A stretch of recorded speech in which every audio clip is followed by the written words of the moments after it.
Let us start with a few operators, arithmetic operators.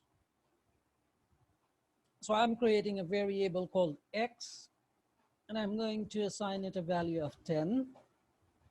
Also, I will create a variable called y. I'll assign it a value of 2. If I make another variable called z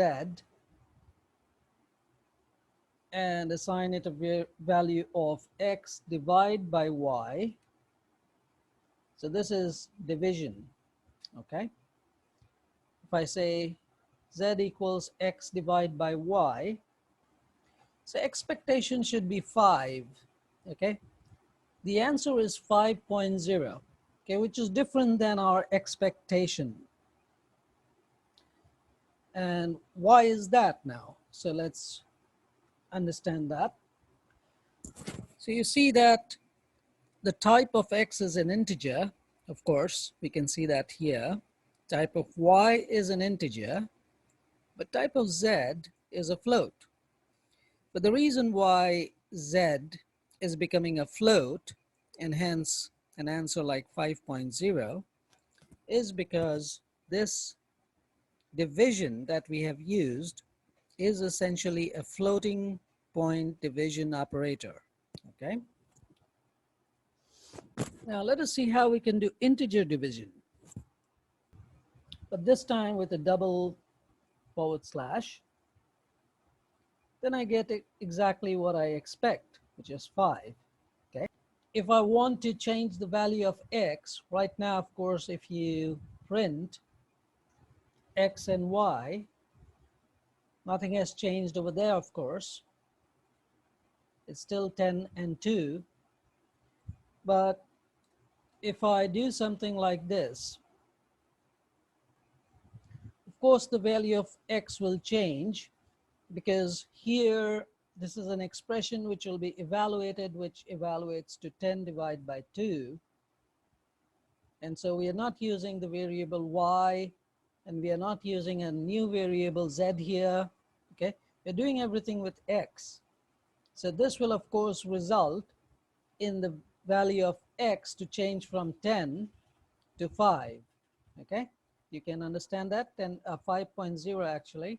If you do this, it'll change to 5, okay?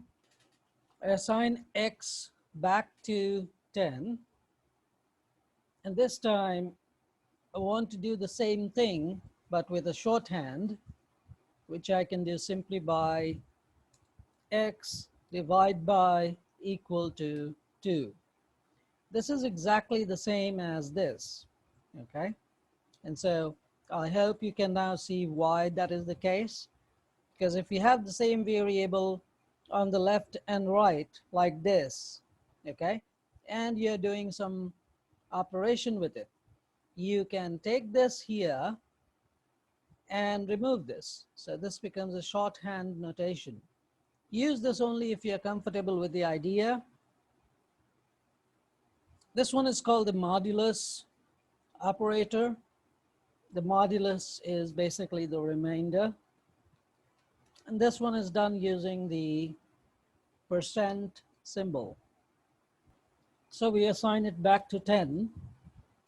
Now, if I do x modulus 2, or let's say z equals x modulus 2, it shows me 0, okay?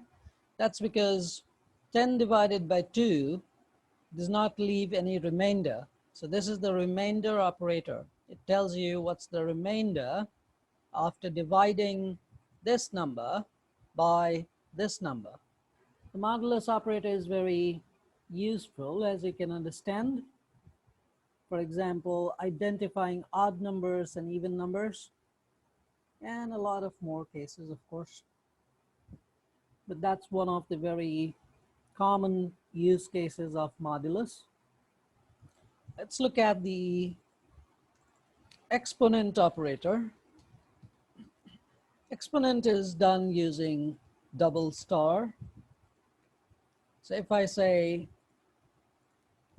x power, So exponent is basically the same as power. X power 2, it's 100 because x to the power of 2 is 100, right? Mind you, I have not stored this in any variable, so I can't use this result anywhere later. Okay, if I want to use this result later, I have to store this in a variable like z equal to x exponent 2.